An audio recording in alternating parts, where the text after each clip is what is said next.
Hi, this is Bob Scully, and welcome to another edition of our show. I'd like you to meet a baron, this time a real one, Baron Rothschild, a member of the famous family, and a man who is widely respected as one of the senior statesmen of business and the economy in Europe. He's a retired banker, and so we're on a territory very similar to that of venture, but we're not meeting an entrepreneur. We're meeting somebody who, of course, was born to wealth and who has developed a great deal of wisdom on the economy, somebody, in a sense, who's seen it all and who can bring that wisdom to these present troubled times. I wanted to know what he thought of the national debt. You'll be curious to see why he's not as worried as some of us are about that, nor about crashes on Wall Street. He can even live with a return of inflation. Not too much, of course, because he is a banker. But before we talked about the economy, I wanted to ask the Baron about that fantastic, the destiny of his family, the fantastic story behind that. Rothschild did not become an international household word by happenstance, and it's a great story, and he tells some of it. Also, how he felt, being a supporter of Israel, Jewish, a major European figure, about things like the skinheads in Germany. He is concerned about intolerance on his continent. So here is Baron Guy de Rothschild. He belongs to the French branch, speaking to us from what seems to be a very nice apartment on l'Île Saint-Louis in Paris.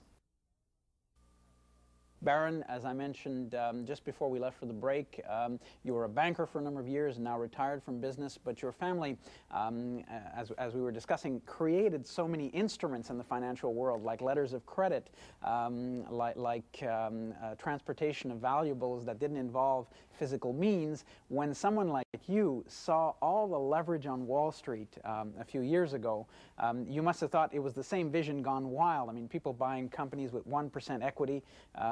You must have shaken your head and thought it would never work. How did you react to that? Well, first of all, there was some really absurd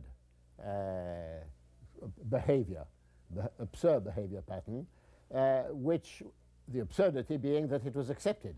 I'm not talking about the illegal, the cheating. That's a segment of its own.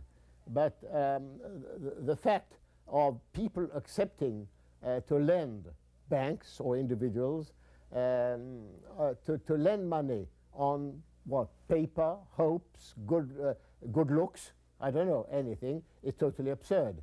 I don't think that the inflation of those particular things you're referring to really upset the economy. But obviously it didn't help. It didn't help. I don't think that the world, it was too small in comparison with the whole world economy, which is always in play in any of these things, to have a world effect. It had certainly a very bad moral effect. You know, when I think back of a time when I believe you were still only a promise, in the middle 1920s, and when I became little by little conscious a little later of what had taken place in the huge slump, the famous October 1929 collapse of Wall Street. You know, when the theatrical newspaper, I've forgotten its name, magazine. Variety. Variety came out with the big title, Wall Street Lays an Egg, which has become famous. And in the early 30s, no one understood why, what's wrong, what's different between 32 and 28, if you like.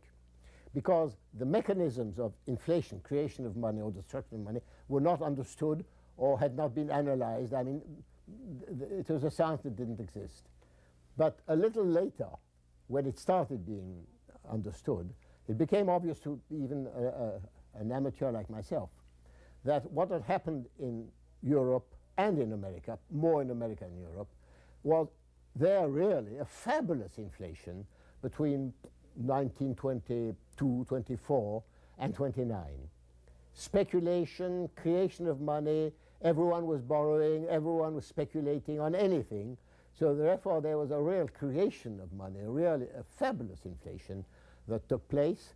And as things don't grow to the sky, there's one moment it trips on anything, a detail, whatever it is, someone asks to be reimbursed, and the whole thing, which is a bubble, bursts. And it bursts in the most dramatic way, naturally, then, as you know.